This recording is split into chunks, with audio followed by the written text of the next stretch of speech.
This 5-minute solution will show you how to unlink EA account from Xbox.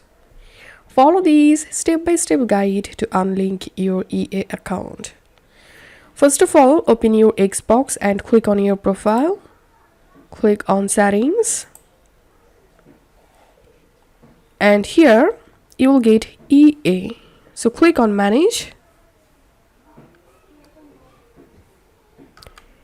Once you are here, make sure to sign into your EA account. You will get your sign in option. So sign into your account and now click on manage my account and click on link or unlink my EA account. And here you will get Xbox.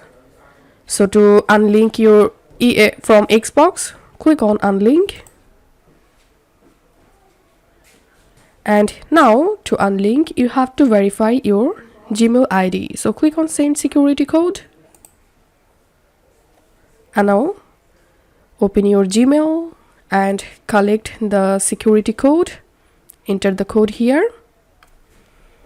My one is 305801 and click on submit.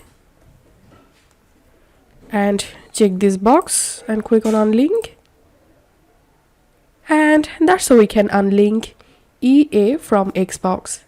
If you find this video helpful, don't forget to subscribe 5-minute solution. See you in the next video.